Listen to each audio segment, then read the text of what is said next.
देखिए 10 अक्टूबर के पहले भाइयों और बहनों 1 लाख युवाओं के साथ हम आगाज कर रहे हैं।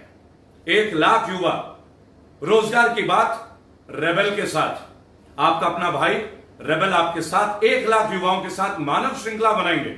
मैं पहले डिक्लेयर कर रहा हूं 10 अक्टूबर के पहले तिथि आपको पता होगी और दिल्ली से शुरू होगी और उसके बाद यूपी, हरियाणा, राजस्थान, हिमाचल तमाम प्रदेशों में हम जाएंगे। मानव श्रृंखला बनाएंगे शांतिपूर्ण तरीके से। गाली गलौच हम करते नहीं, लेकिन आपकी ज्यादती अब हम सहेंगे नहीं। आप हमारे धैर्य की परीक्षा ले रहे हैं, एक सीमा है हमारे धैर्य की। जिस दिन आप हमारे धैर्य की सीमा का उल्लंघन करोगे उस दिन हम सड़कों पे आएंगे, बगावत करेंगे और वो दिन अब आ चुका। अब आप एसएसबी का गठन करेंगे तो हम चुप नहीं बैठेंगे, कतई नहीं बैठेंगे। हम सुप्रीम कोर्ट जाएंगे, पीआईएल भी डाल रहे हैं और आपको कटघरे में बुलाएंगे, क्योंकि न्यायपालिका में सबको सुना जाता है।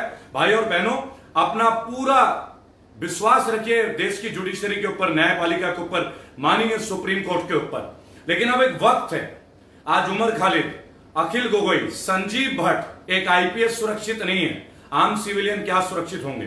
क्या एलिगेशन लगते हैं? काफिल खान के एलिगेशन फ्री हो गए। किस बात के लिए 8 महीने आपने रखा? आपकी सरकार है, आपकी पावर है, यही काम दूसरी सरकार करती है। आप बात करते थे इमरजेंसी की, आपने तो अघोषित इमरजेंसी कर रखी है।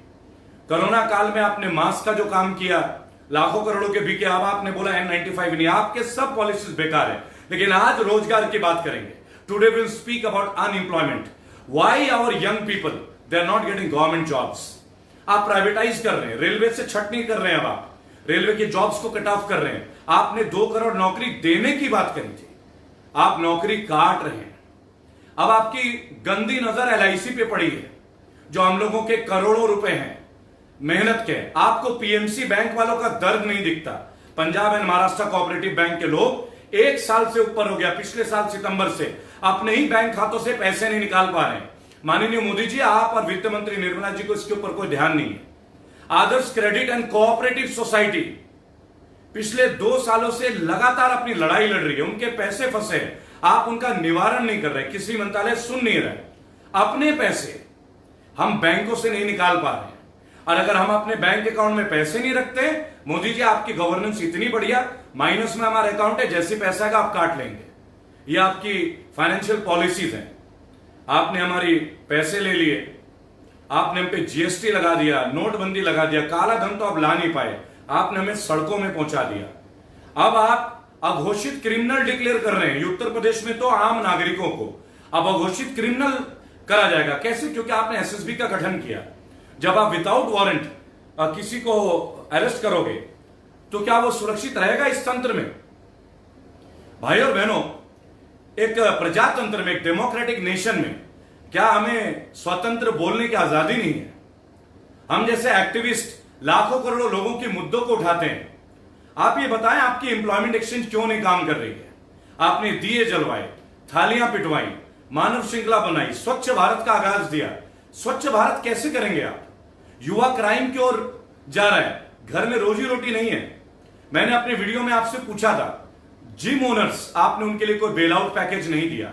जिनके जिम थे, किराए पे थे, 8 महीने बेचारे खाली बैठ गए, उनके स्टाफ की सैलरी नहीं गई, किराया नहीं दे पाए, जिम बिक गई। उन लोगों के लिए आपने क्या किया? तमाम फोटो स्टूडियो वाले, जो फोटो स्टूडियो फोटो खींच के डिजिटल रिकॉर्डिंग करके अपनी जिंदगी जीते थे, उनकी दुकानें बंद रही, उनके लिए आपने क्या किया? 3 महीने तक टैक्सी वाले नहीं चले, उनकी किस्तें जाती रही, उनके लिए आपने क्या किया? तमाम ब्यूटी पार्लर के हमारे लाखों करोड़ों बहनें जो अपनी जीविका चलाती हैं, किन्हीं के घर में उनके पति नहीं है, बच्चों की डिपेंडेबिलिटी उन्हीं के ऊपर है, 6 महीने से उनकी दुकानें नहीं खुली, उनके लिए आपने क्या बेल आउट पैकेज दिया? हमारे करोड़ों मजदूर भाई, और एक बात मैं आज आपको और शेयर करूंगा, लाखों करोड़ों विकलांग भाई बहन बुजुर्ग लोग, आप उनको महीने के 500 रुपए देते हैं। मेरे प्रिय देशवासियों, 500 रुपए विकलांगों के लिए। वे 500 रुपए में किसका चूल्हा चलता है? अब आपने एक ऑर्डिनेंस पास किया कि 30% सैलरी कट होगी एमपी एमएलएस की। बहुत बढ़िया। इसके लिए आपको 7 महीने लग गए, मार्च से लेकर अब तक जो भी महीने का ड्यूरेशन है, 6 महीने आपके लग गए। बहुत बढ़िया। हम लोगों से टैक्स लेने में आपको 1 मिनट का टाइम नहीं लगा। कितनी कमाल की बात है। आपने इनकम टैक्स उनके ऊपर लागू क्यों नहीं किया? और भाइयों और बहनों, बड़ी छोटी सी बात है, हर बार मैं बोलता रहा हूं, युवाओं को रोजगार तो तब मिलेगा जब हमारे टैक्स के पैसे का आप अच्छे इस्तेमाल करेंगे। हमारे पैसों से आप अपने विधायक, पार्लियामेंट, आप करोड़ों की गाड़ियां खरीद रहे हैं, लाखों लाखों करोड़ों रुपए के एरोप्लेन आ रहे हैं अलग से। मैंने भी सुना था मोदी जी के लिए भी एक विशेष विमान आया है। क्या इसकी आवश्यकता है? क्या हमें इन चीजों की जरूरत है? हर एक विधायक के पास बड़ी बड़ी car, Toyota Crysta, Fortuner, Mercedes, Audis, BMWs, Toyota Corolla. क्यों भाई? आप तो सड़क से संसद गए थे ना मोदी जी। आपके बीजेपी की टीम को तो यह काम नहीं करना चाहिए था। आप जानते हैं आपके एमपी एमएलए कौन से गाड़ी में जाते हैं? कभी आपने उनके लिस्ट मंगाई कि उनके घर में कितनी गाड़ियां हैं, कहां से आती है गाड़ियां? कभी आपने पता किया? आपने विजय माल्या की बात की, आपने नीरव मोदी की बात की, आप अपने एमएलए एमपी की प्रॉपर्टी को काउंट करके देखे ना कि इनकी संपत्ति कितनी गुना बढ़ी है। आपने पीएम केयर को आरटीआई फंड से, आरटीआई से दूर कर दिया। आप कैसे सच्चाई का पैमाना करेंगे? हम कैसे माने कि आप सच्चे व्यक्ति हैं? भाई सत्य को साक्ष्य के प्रमाण की आवश्यकता नहीं होती, लेकिन आपने तो आरटीआई से अलग कर दिया पीएम केयर फंड को। जब आप अलग ही कर देंगे तो संदेह नहीं, डायरेक्ट एलिगेशंस आएंगे। आप कभी भी अक्षय कुमार को ब्रांड एम्बेसडर बना देते हैं, आज आपका कंगना रनौत बन जाता है। जो बीजेपी की बोली बोले वो बहुत बढ़िया। अनुपम खेर जी इतनी बड़ी बड़ी बातें करते, किरण खेर आपके चुने हुए नेता है, कभी लोगों में तो आए नहीं।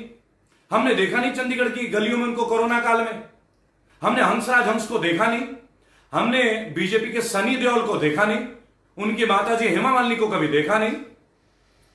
अमित शाह जी को हमने दिल्ली जंग के दौरान खूब देखा, चुनाव के दौरान। कोरोना में वो नजर नहीं आए वो पॉजिटिव भी हो गए थे। बहुत गजब की बात है रिकवरी की। हाँ, आपके ब्रांड एम्बेसडर अमिताभ बच्चन नानावटी जाके नानावटी अस्पतालों का ढोल पीट रहे थे। मेरे जो नौजवान साथी हैं, करोड़ों साथी हैं जो बेरोजगार हैं, इतिहास में 17 सितंबर विश्वकर्मा दिवस के तौर पे मनाया जाता है। देव है हमारे, आराध्य है। उसी के साथ 17 सितंबर हम बेरोजगार दिवस के तौर पे भी अवश्य मनाएंगे। मैं रेबल शरारन पति आगाज करता हूं।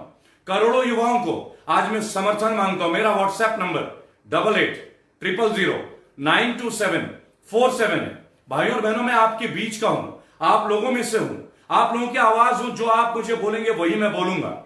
आपका दर्द मेरा दर्द, मेरा दर्द आपका दर्द, इस देश का दर्द हम सबका दर्द। और मैंने पहले भी कहा था, मैं हिंदुस्तान में बिलीव नहीं करता। मैं एक भारतीय हूं, मैं भारत की बात करता हूं, भारतीयता की बात करता हूं।